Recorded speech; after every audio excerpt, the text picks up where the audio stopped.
Olá, queridos, a paz do Senhor Jesus. Eu sou Joyce Viana, superintendente do MED, da Igreja do Nazareno de Anchieta, pastor Cláudio.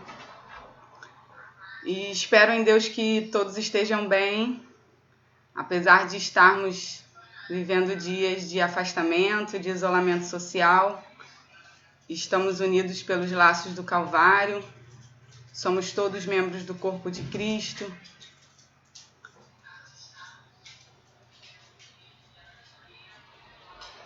Não estamos impedidos de congregar.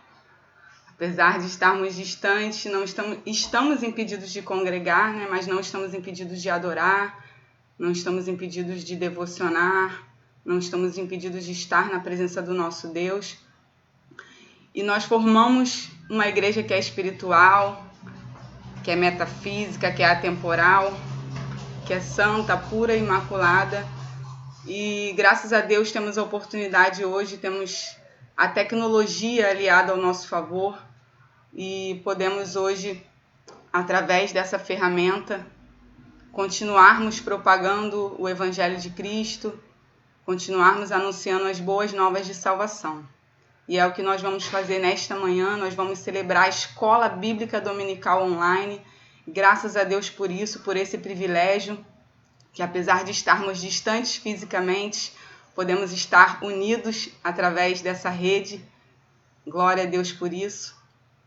E antes de nós iniciarmos, vamos orar. Amém? Senhor, nós queremos te louvar, benzer o teu nome por esta bela manhã, por esta linda manhã de estarmos na tua presença. Obrigada pela noite de sono, Senhor. Obrigada, Jesus, pelas tuas misericórdias que são novas a cada manhã. E por elas estamos de pé, por elas continuamos vivos, Senhor. Muito obrigada. Seja adorado, seja glorificado o teu nome nesta manhã, Senhor. Te pedimos, Espírito Santo, que o Senhor fale conosco, que o Senhor fique à vontade entre nós. Precisamos e queremos ouvir a tua voz, Senhor. Consola-nos, conforta-nos, exorta-nos através da tua palavra, Senhor. Em nome de Jesus, fica à vontade entre nós, Espírito Santo. Fala com cada um dos teus servos que estão ouvindo essa mensagem nesta manhã. O Senhor não está impedido de agir, de transformar, de libertar, de operar sinais e maravilhas em nosso meio nesta manhã. O Senhor pode adentrar no lar de cada vida e operar milagres, Senhor. É o que nós esperamos e aguardamos em Ti, porque o Senhor é o nosso socorro, o Senhor é a nossa esperança. Vivemos dias de caos, dias difíceis, mas nós aguardamos em Ti e nós esperamos em Ti, confiamos em Ti, Senhor. Em nome de Jesus, nós oramos agradecidos. Amém.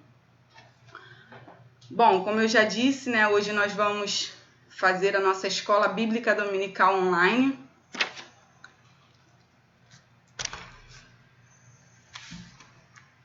E nós vamos falar de um tema bem atual, né? Tá aí, nós vamos falar da segunda vinda de Cristo, o arrebatamento. É bem propício para os dias que nós estamos vivendo, né? É um tema que a gente precisa estar alerta o tempo todo enquanto Igreja de Cristo. E nesses dias, mais ainda, podemos falar sobre esse assunto, sendo ele bem pertinente. Amém? Posso contar com os irmãos?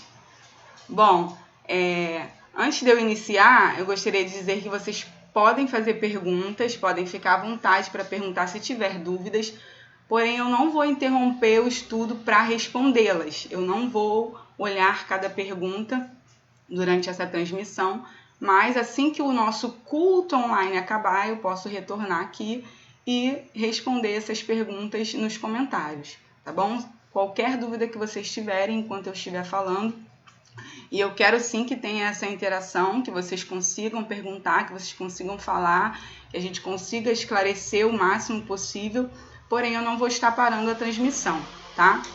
E ao final do culto online, né, da mensagem do nosso pastor, a gente pode estar esclarecendo essas dúvidas, tá bom? Bom, o arrebatamento é um tema que é estudado dentro da escatologia. A escatologia, que é uma doutrina fundamental, né, do cristianismo, é uma doutrina muito importante, uma doutrina bíblica.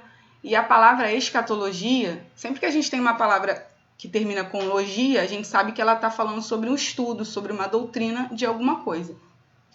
E na escatologia não é diferente, é a doutrina dos últimos dias, dos últimos acontecimentos, das últimas coisas que hão de acontecer. Então, tudo que Deus deixou escrito na Bíblia Sagrada, que está relacionado aos acontecimentos finais, do seu plano de salvação para a humanidade, a consumação do seu propósito, está dentro da escatologia.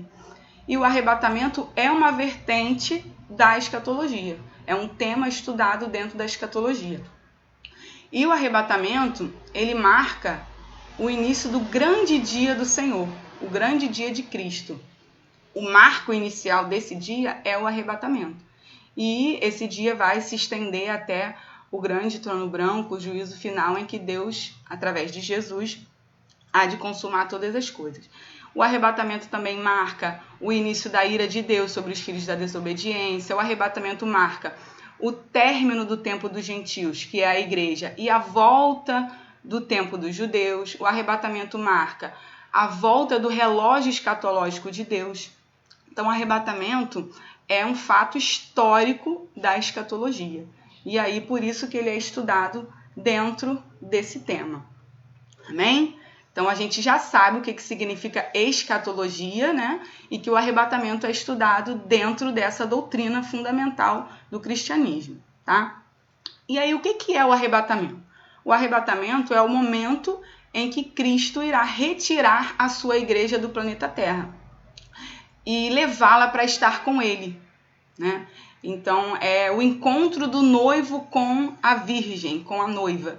Então, é o enlace, o matrimônio, ali, o casamento que já foi profetizado, ele há de acontecer a partir do arrebatamento, tá? E para a gente iniciar, a gente tem o significado da palavra. O que significa o arrebatamento? A palavra arrebatamento, ela é derivada de um termo raptus, que vem do latim e que significa arrancar com força, tirar com rapidez. Então, a gente vê aí duas características importantes do arrebatamento, que é retirar, que é arrancar. Então, é o momento, como eu já disse, em que a igreja será retirada do planeta Terra, será arrancada com rapidez. A gente lembra daquele texto que Paulo escreve aos Coríntios, que diz que é num momento, num abrir e fechar de olhos. Então, muito rapidamente, a igreja será retirada do planeta Terra, e é o que diz o significado da palavra arrebatamento. Essa palavra, em latim, ela equivale a uma outra palavra no grego, que é o harpazo. E essa palavra do grego significa arrebatado, que é o que a gente encontra em 1 Tessalonicenses 4,17. Vocês estão com a Bíblia aí? Sim, né? Espero que sim, né? Posso ouvir um amém? Tá todo mundo com a Bíblia? Porque a gente vai usá-la, tá? Então, vocês vão acompanhar alguns textos que a gente vai usar aqui para mostrar o que a gente está falando. E vocês vão usar a Bíblia aí em casa para poder estar acompanhando, ok?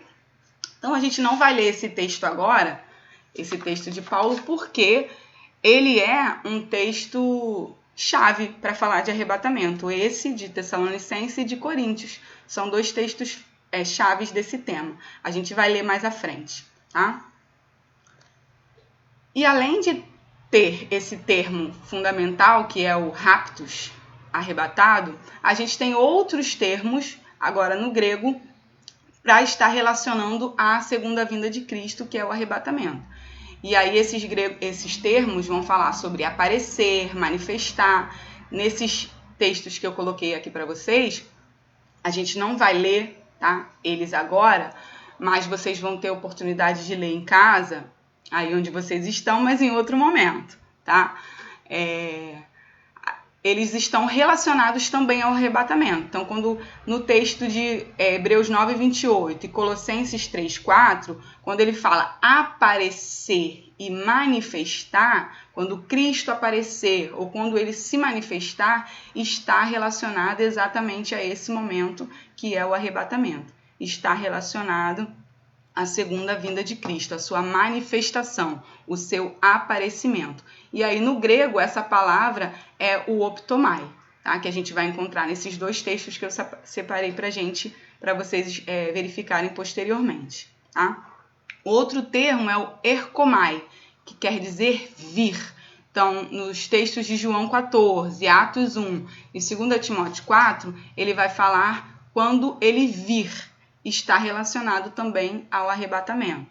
Epifanes, aparição, manifestação. Esses 4 textos aí que a gente separou, eles vão falar sobre aparição e manifestação. Também estão relacionados ao arrebatamento. Apocalipse, revelação. Quando Pedro fala também, Cristo, na sua revelação, está falando sobre o arrebatamento da igreja, a segunda vinda de Cristo. E, finalmente, a palavra parousia, que é a mais usada para esse momento, que é a vinda, a presença.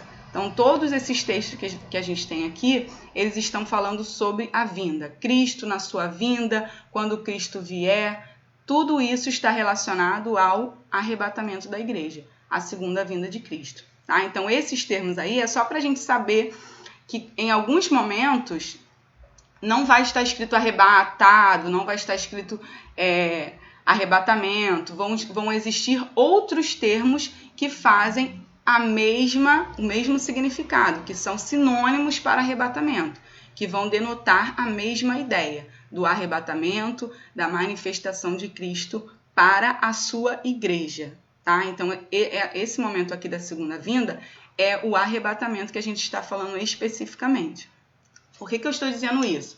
Porque existe outro momento em que Cristo há de se manifestar para todo o planeta, onde diz que todo olho verá, e não é esse momento que a gente está falando. Tá? A gente está falando especificamente sobre o arrebatamento, que é um momento exclusivo para um grupo de pessoas exclusiva, tá bom? Bom, e aí a gente vai encontrar alguns textos bíblicos que são figuras, que são símbolos e fundamentam essa doutrina que é o arrebatamento.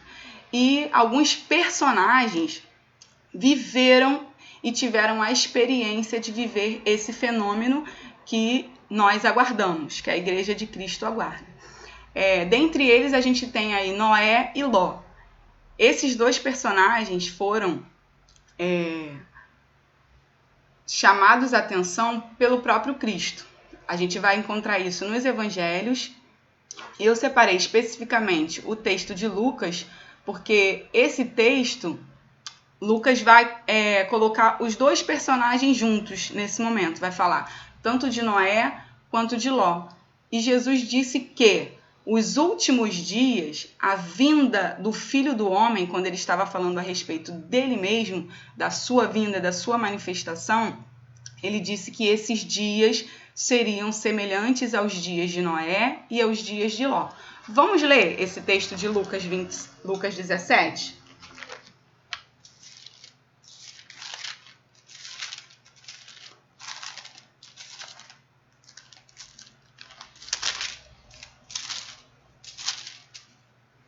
Olha só, o capítulo 17, versículo 26 até o versículo 30. Diz assim, ó: E como aconteceu nos dias de Noé, assim será também nos dias do Filho do Homem. Comiam, bebiam, casavam e davam-se em casamento, até o dia em que Noé entrou na arca e veio o dilúvio e consumiu a todos. Como também, da mesma maneira, aconteceu nos dias de Ló. Comiam, bebiam, compravam, vendiam, plantavam e edificavam. Mas no dia em que Ló saiu de Sodoma, choveu do céu fogo e enxofre, consumindo a todos. Assim será no dia em que o Filho do Homem há de se manifestar. Então aqui a gente está encontrando o termo se manifestar. Nos outros evangelhos a gente vai encontrar o termo a vinda do Filho do Homem, e Jesus está falando exatamente sobre o arrebatamento da igreja. Que assim como nos dias de Noé e nos dias de Ló, os homens viviam dissolutamente, os homens planejavam as suas vidas independente do que estava sendo anunciado, do que Ló anunciava e do que estava sendo determinado para Sodoma e Gomorra, e não estavam preocupados com o que havia de vir. Porém, esses dois personagens foram preservados da ira de Deus. Noé juntamente com a sua família, foi preservado na arca, e Ló foi preservado quando os anjos retiraram a sua família de lá. Lembra que o anjo disse: escapa-te por tua vida. Então, Ló teve a sua vida preservada quando ele foi retirado de Sodoma e Gomorra. Assim como a igreja e o arrebatamento da igreja será uma preservação para esse povo da ira de Deus sobre os filhos da desobediência que há de vir sobre o planeta Terra. Então, Noé e Ló são figuras, são símbolos do que há de acontecer no arrebatamento. Assim como Enoque. Enoque e Elias são dois personagens que não viram a morte. São dois personagens que onde é demonstrado o arrebatamento. A Bíblia fala que Enoque andou com Deus e que Deus para si o tomou. Então, Enoque foi transladado para não ver a morte, é o que o autor, a carta aos Hebreus, diz a respeito de Enoque. Por quê? Porque ele foi arrebatado. Transladar é um termo também sinônimo de arrebatar, é transportar de um lugar para o outro. Então, Deus para si o tomou. A mesma coisa Elias. Elias estava andando juntamente com Eliseu e, de repente, um carro de fogo os separa e Elias sobe ao céu por um redemoinho. Então, Enoque e Elias são símbolos de uma igreja que não irá provar a morte. São símbolos da igreja que fará parte do arrebatamento, da igreja que será arrebatada, arrancada do planeta Terra. Então, esses dois personagens viveram o arrebatamento, é um fato que já aconteceu de maneira individual e há uma profecia para que isso aconteça de forma coletiva, tá? E aí tem o próprio Jesus sendo assunto aos céus. Então, depois que Jesus morre, ressuscita, ele fica 40 dias aqui com os discípulos e depois desse tempo ele vai ser assunto aos céus. Ele é ascendido, ele sobe aos céus e alguns dos irmãos que estavam juntamente com ele ali presenciam esse fato e a partir dali a gente tem até uma profecia, que a gente vai observar isso mais à frente. Porém, Jesus é o exemplo de alguém que é arrebatado, que é retirado do planeta e sobe ao céu. A gente também tem o exemplo de Filipe, que estava lá caminhando, tem o texto de Atos 8, vai falar de Filipe e o eunuco. Então, Filipe evangeliza o eunuco e em um determinado momento eles param, o eunuco é batizado e imediatamente a Bíblia diz que Filipe foi arrebatado. Então, o Senhor tomou Filipe dali e o transportou. Ele não foi arrebatado para o céu, tá? Ele foi transportado de um local para o outro, porque é também um significado da palavra arrebatamento. E aí, Filipe imediatamente se acha em Azoto e continua anunciando a palavra do Senhor. Porém, é um símbolo, uma figura do que há de acontecer. E também Paulo, na carta aos Coríntios, capítulo 12, ele vai dizer que conhece um homem que, se no corpo não sei, se fora do corpo não sei, foi arrebatado ao terceiro céu. Então, esse texto está também nos demonstrando que o arrebatamento é um fato, que já aconteceu com diversos personagens bíblicos, vivenciaram esse fenômeno e há agora profecias relacionadas a isso de maneira coletiva para um povo. E é o que a gente vai observar agora. Amém? Todo mundo está acompanhando, está conseguindo. Se eu estiver indo rápida demais, vocês falam, tá? Para que vocês consigam assimilar o que a gente está falando aqui, tá? Que todos nós possamos ser edificados por essa palavra. Amém? Bom, então, com relação às profecias, a gente tem o próprio Jesus. Vamos lá, vamos acompanhar esse texto de João, capítulo 11, os versos 25 e 26. Jesus diz assim: disse-lhe Jesus: eu sou a ressurreição e a vida. Quem crê em mim, ainda que esteja morto, viverá. E todo aquele que vive e crê em mim, nunca morrerá. Crês tu isso? Então, esse momento aqui é o momento de Lázaro morto e as irmãs preocupadas com Jesus que não chegava. E já há 4 dias ele estava morto. E então Jesus, em um dado momento, ele diz que ele é a ressurreição e a vida. Quem crê em mim, ainda que esteja morto, viverá. O que Jesus estava falando aqui nesse primeiro versículo, ele estava mostrando que havia uma ressurreição. Que mesmo que qualquer um de nós estivéssemos morto, enquanto povo de Cristo, todos iríamos ressuscitar. Então, quando ele fala, ainda que esteja morto, viverá, ele está falando de ressurreição. Ele fala isso aqui porque o que os judeus conheciam, compreendiam da ressurreição, era apenas o que estava baseado em Daniel capítulo 12. Então, havia pouca ou apenas um único histórico bíblico a respeito de ressurreição. Então, Jesus vai trazer para eles essa compreensão a respeito da ressurreição. Era tão pouco compreendido que existia um grupo de judeus que não acreditavam na ressurreição, né? Que eram os saduceus, que não acreditavam que havia a ressurreição do corpo. Então, Jesus está falando aqui que há ressurreição e depois ele fala, quem crê em mim nunca morrerá. Então, ele está falando que o corpo físico, ele vai provar a morte, mas existe um corpo incorruptível e um corpo imortal para que as pessoas possam viver para sempre nesse corpo. E ainda em João, a gente tem o clássico que Jesus falou a respeito desse momento, que é o capítulo 14, os versículos 1 ao 3, que diz assim, não se turbe o vosso coração, credes em Deus, crede também em mim. Na casa de meu pai há muitas moradas. Se não fosse assim, eu vô-lo teria dito, pois vou preparar-vos lugar. E se eu for e vos preparar lugar, virei outra vez e vos levarei para mim mesmo, para que, onde eu estiver, estejais vós também.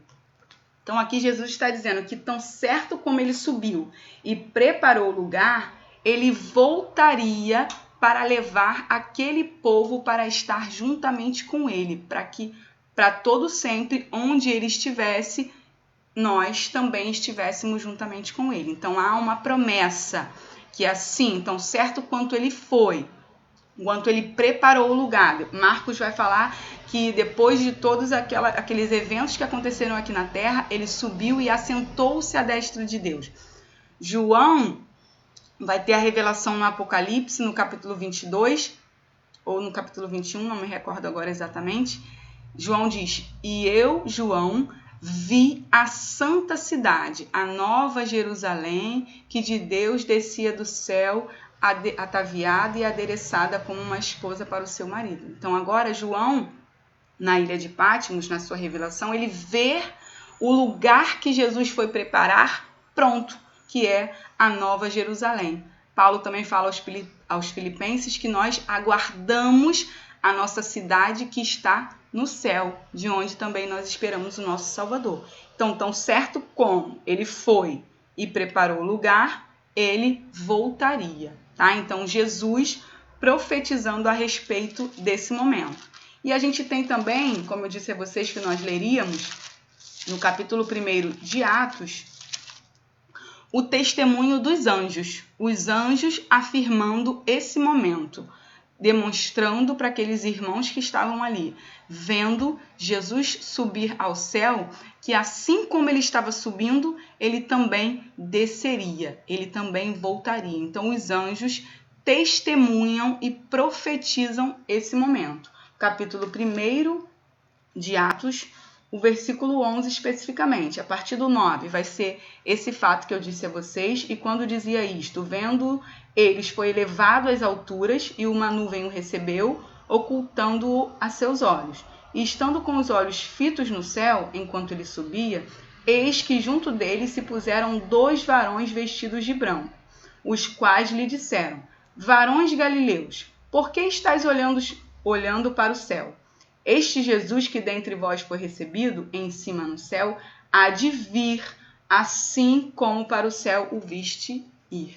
Então há agora mais uma profecia, um testemunho dos anjos, afirmando que Jesus voltaria, tá?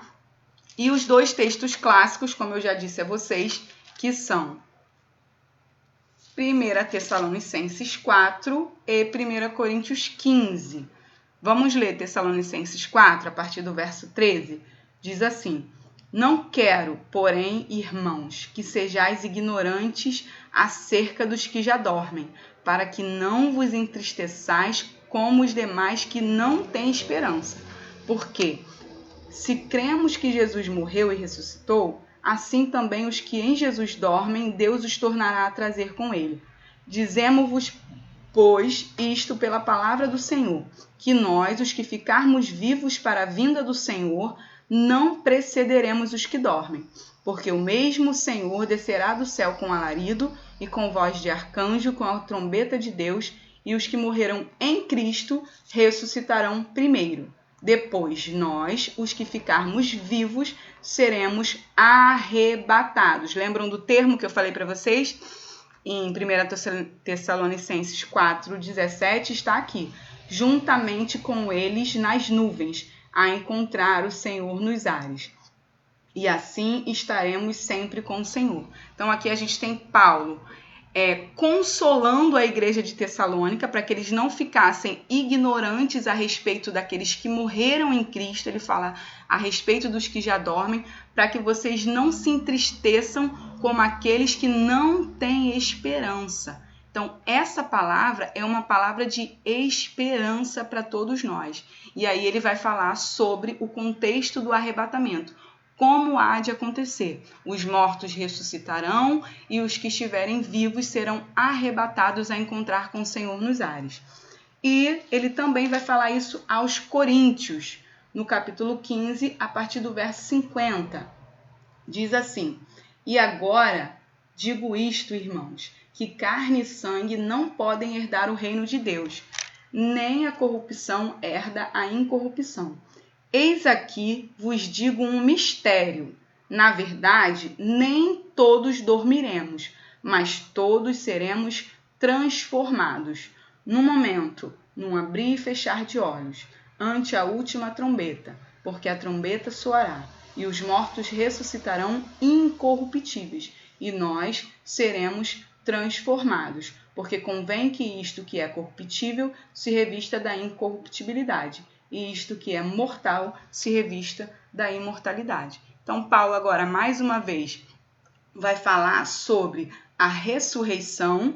Ele vai dizer que nem todos dormiremos, nem todos irão provar a morte, porém todos serão transformados, tanto quanto os que morreram, quanto os que serão arrebatados serão transformados e receberão um novo corpo, participarão dessa transformação. O momento do arrebatamento é o momento em que os vivos serão transformados. Então a gente vê aqui agora mais um texto que vai falar especificamente sobre o arrebatamento, tá? Então nós vimos as profecias relacionadas ao arrebatamento. Essas profecias foram ditas pelo próprio Jesus, pelos anjos testemunhando a sua ascensão e anunciando a sua volta, e também por Paulo, inspirado pelo Espírito Santo, recebeu a revelação de como aconteceria esse fato, esse fenômeno do arrebatamento, que também a ressurreição. Ele vai explicar sobre ressurreição nesse texto de Coríntios, ele vai falar praticamente todo o capítulo sobre ressurreição dos mortos. Como eu já disse, era algo ainda muito novo para os judeus, e aí ele também vai falar sobre o momento da ressurreição dos mortos e a transformação dos vivos. Amém? E aí a gente tem mais um ponto para falar sobre esse tema. Todo mundo está entendendo até aqui? Se tiver dúvida, fala aí, tá? Que aí depois eu vou poder parar para poder esclarecer. Não podemos ficar com dúvidas, não podemos sair desse estudo com dúvidas sobre algum assunto. Precisamos ser esclarecidos sobre tudo, tá?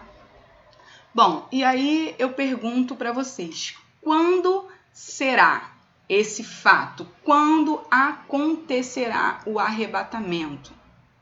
O arrebatamento há um dia pré-determinado para que ele aconteça? E aí o que a gente tem sobre isso é o que o próprio Jesus falou e que Paulo também vai falar. No capítulo 24 de Mateus, Esse texto também é um texto clássico, né, para se falar sobre a segunda vinda de Cristo. O próprio Jesus ali é interrogado pelos discípulos. A gente tem Jesus trazendo uma profecia para os judeus ali naquele momento, dizendo que não ficaria pedra sobre pedra ali, que não fosse derribada. Então ele está prenunciando algo que aconteceria com a nação de Israel e que já aconteceu, que foi a destruição do ano 70. E os discípulos vão fazer 3 perguntas para ele. Senhor, dize-nos quando serão essas coisas. Que coisas? O que ele havia falado nos versículos anteriores, a respeito da destruição do templo. E aí, outra pergunta: que sinal haverá da tua vinda e do fim do mundo? Então, são 3 momentos distintos. Quando serão essas coisas a respeito do templo, da destruição do templo, que já aconteceu, eles já viveram esse fato. A sua vinda, quando Jesus viria, e quando terminaria todas as coisas, quando seria o fim do mundo. Então Jesus vai começar a falar sobre esses 3 fatos. Jesus vai responder às perguntas dos discípulos falando sobre esses 3 momentos. Vai falar sobre a destruição do ano 70, vai falar sobre a sua vinda, que é o arrebatamento, e vai falar sobre o fim do mundo. Não é isso que a gente vai falar especificamente hoje. Porém, depois de Jesus falar sobre vários sinais, os discípulos perguntaram: que sinal haverá da tua vinda? Os discípulos perguntaram por sinais que precederiam a vinda de Cristo. E Jesus vai falar sobre vários deles. E já no versículo 36 do capítulo 24, Jesus vai dizer o seguinte: porém, daquele dia e hora ninguém sabe, nem os anjos dos céus, nem o Filho, mas unicamente o Pai. Versículo 42. Vigiai, pois, porque não sabeis a hora, não sabeis a que hora há de vir o vosso Senhor. Mas considerai isto: se o pai de família soubesse a que vigília da noite havia de vir o ladrão, vigiaria e não deixaria que fosse arrombada a sua casa. Por isso, estai vós apercebidos também, porque o Filho do Homem há de vir a hora que não penseis. A gente vai encontrar vários textos falando sobre isso.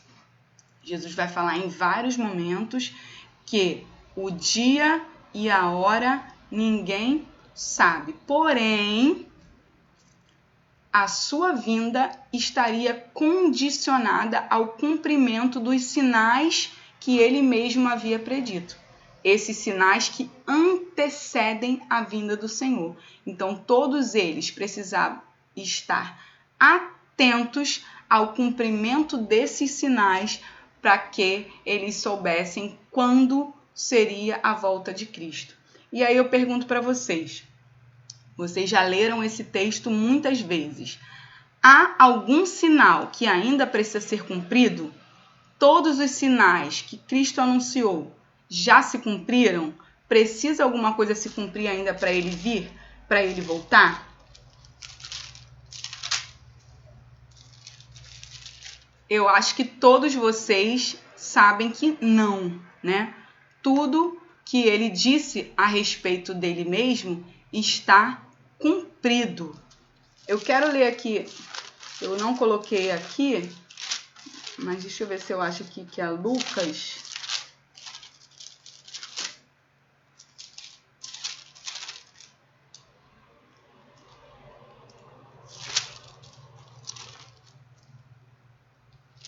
Peraí, vou achar.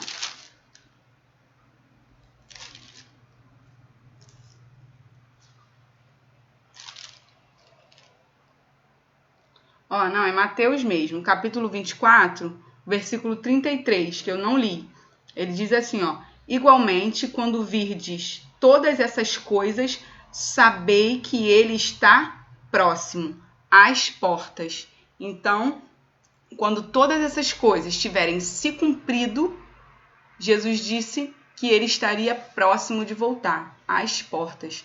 E é o que a gente tem vivido hoje, né? Nós temos vivido dias em que nós vemos o cumprimento das profecias de Cristo. Tá? Vou ler 1 Tessalonicenses 5, que diz assim, mas, irmãos, Acerca dos tempos e das estações, não necessitais de que vos escreva, porque vós mesmos sabeis muito bem o dia do Senhor, sabeis muito bem que o dia do Senhor virá como o ladrão de noite, pois que, quando disserem a paz e segurança, então lhes sobrevirá repentina destruição, como as dores de parto, aquela que está grávida, e de modo nenhum escaparão. Então a gente tem aqui Paulo também falando sobre o momento do arrebatamento, que não necessitava escrever a respeito disso, porque todos eles sabiam que Cristo viria repentinamente, como o ladrão que a gente não espera chegar à nossa casa, e também como aquela que está grávida e não sabe exatamente o momento em que virão as dores do parto, assim seria também o momento em que Cristo viria. Então a gente não sabe o dia e a hora, porém a gente sabe que todos os sinais pré-anunciados a respeito da sua vinda se cumpriram. Amém? Bom, um outro tópico eu pergunto para vocês, para quem não será esse momento, quem não participará desse momento. Então, a Bíblia vai falar, nesses textos que eu separei aqui, que a gente não vai ler, que ficarão de fora, muitos ficarão de fora. Homicidas, sodomitas, aqueles que amam e cometem a mentira, adúlteros, fornicadores. Então, muitos que não têm uma vida separada com Cristo são aqueles que não irão participar deste momento. Então, para quem não será, separe os textos para que vocês leiam posteriormente e saibam que não entrarão na cidade pelas portas todos esses que cometem tais pecados contra o Senhor, tá? Mas então, para quem será? Quem vai participar desse momento? Então, a gente tem para os fiéis, no capítulo 24 de Mateus e no capítulo 25, a gente vai ver os textos dizendo que aquele que for fiel, o servo bom e fiel, esse será colocado sobre os seus bens, esse será introduzido no gozo do seu Senhor. Jesus fala, entra no gozo do seu Senhor, servo bom e fiel. Apocalipse também fala que aquele que for fiel até a morte receberá a coroa da vida. Então, o arrebatamento é para os fiéis, para os espirituais. João, no capítulo 3, vai falar ali sobre o novo nascimento. Então, quem não nascer da água e do Espírito não pode herdar o reino de Deus. Então, o reino de Deus, o arrebatamento é para os espirituais, para os santificados. O autor da carta aos Hebreus vai falar que sem santificação ninguém verá o Senhor. Então, precisamos estar santificados para participar desse momento. Apocalipse também vai falar sobre aqueles que lavam as suas vestiduras no sangue do Cordeiro, esses terão direito a entrar na cidade.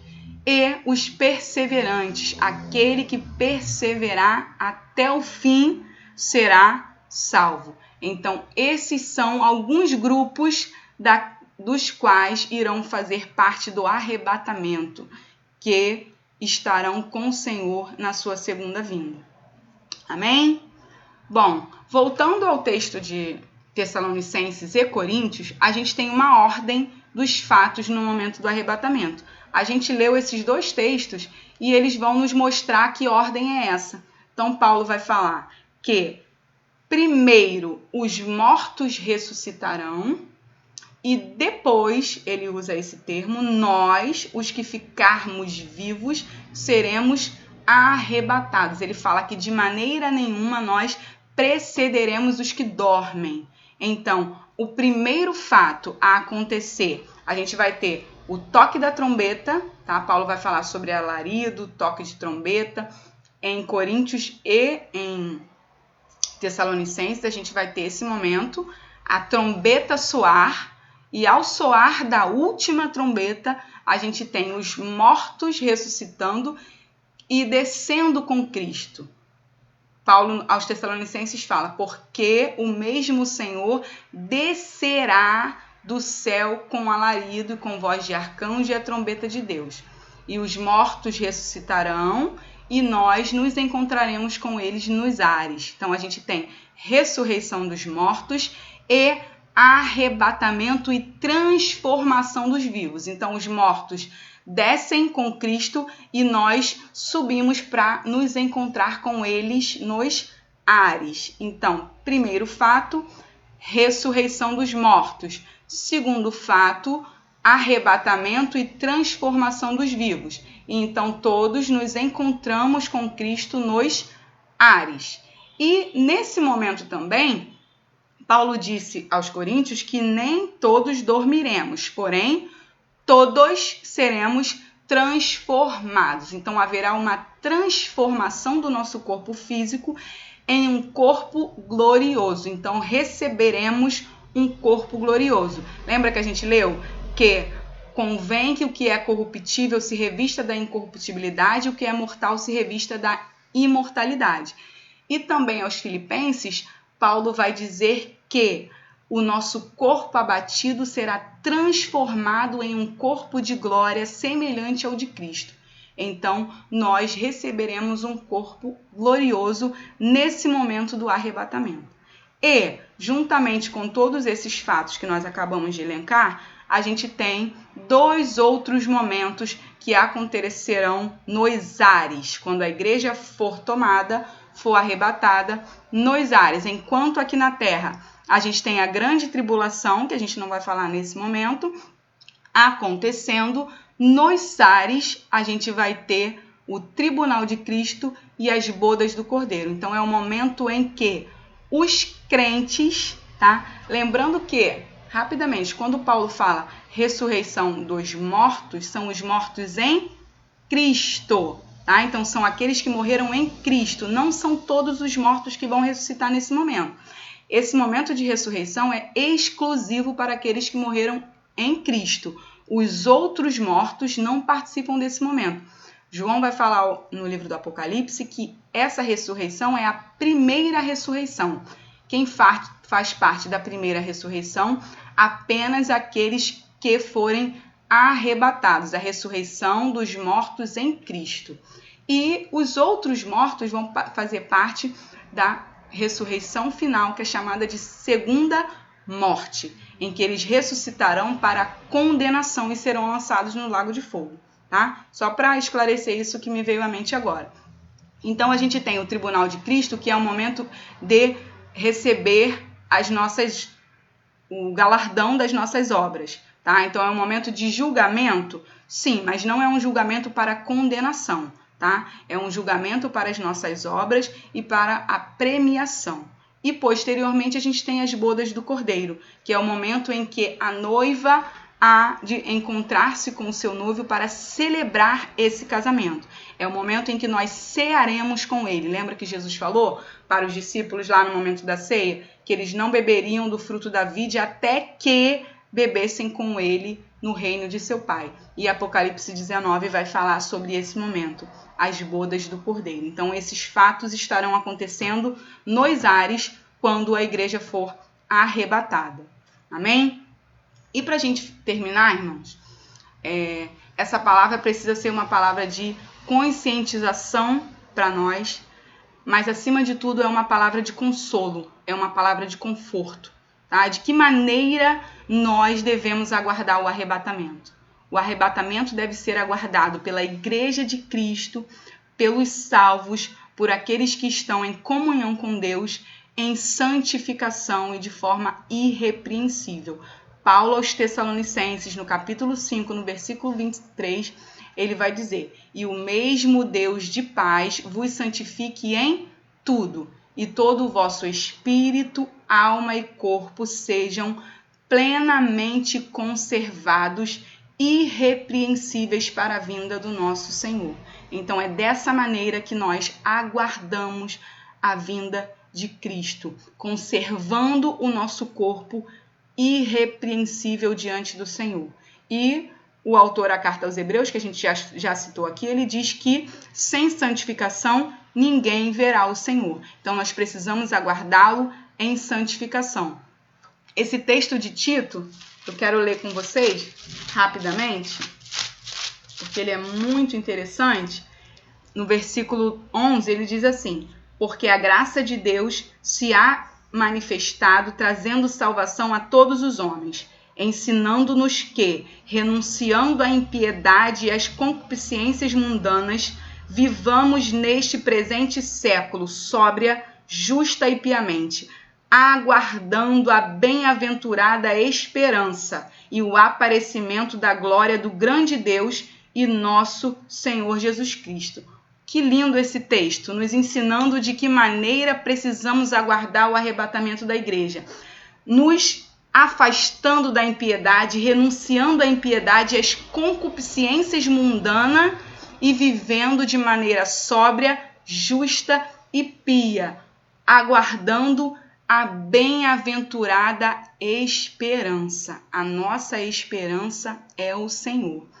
E também precisamos aguardar como as virgens prudentes. O versículo 4, especificamente do capítulo 25 de Mateus, vai dizer que, porém, as virgens prudentes trouxeram consigo azeite em suas lâmpadas. A diferença das prudentes para as virgens nécias era que elas tinham azeite.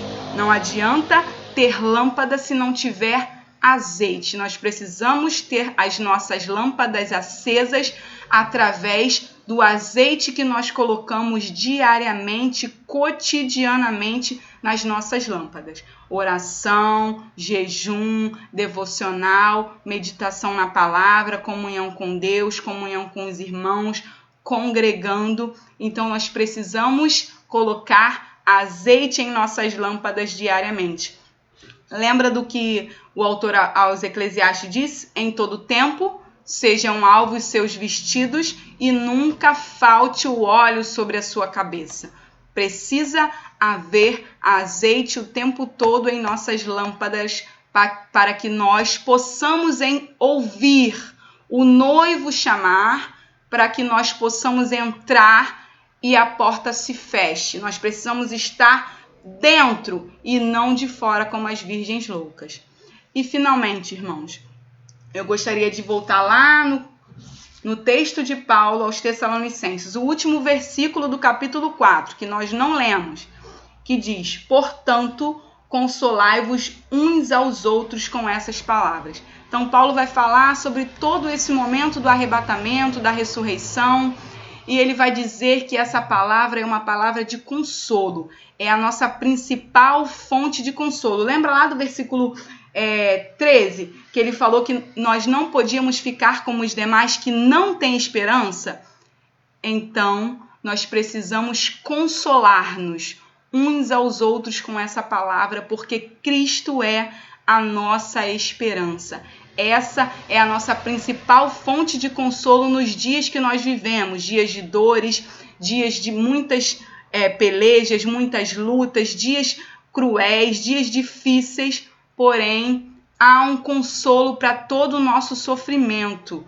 Nós estaremos para sempre com o nosso Senhor. Ele limpará dos nossos olhos toda lágrima, não haverá mais dor, não haverá mais choro, não haverá mais morte, não haverá mais sofrimento. Estaremos para sempre com o nosso Deus e viveremos para sempre com Ele na Nova Jerusalém. Então essa palavra é de consolo para os nossos corações. Mesmo em dias difíceis, aguardemos o nosso Senhor vivendo piamente, perseverantes, colocando azeite em nossas lamparinas, porque há de acontecer.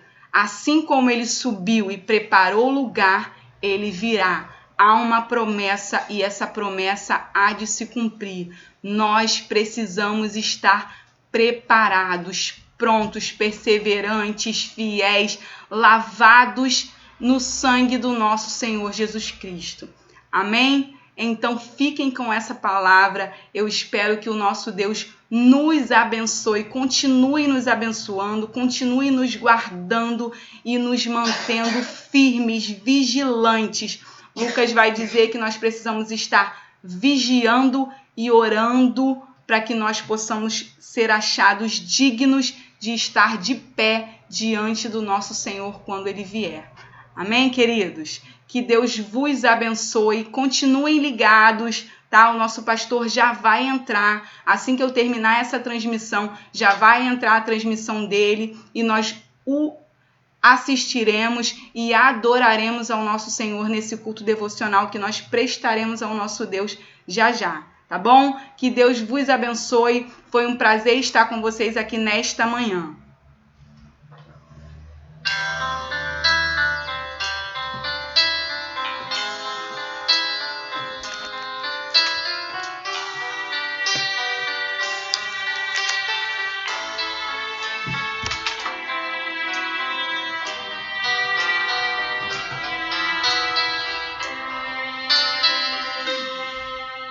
A ditosa cidade deve ser linda. Se pudesse, eu iria pra lá. Agora veria o Senhor frente a frente, cantaria naquele imenso coral.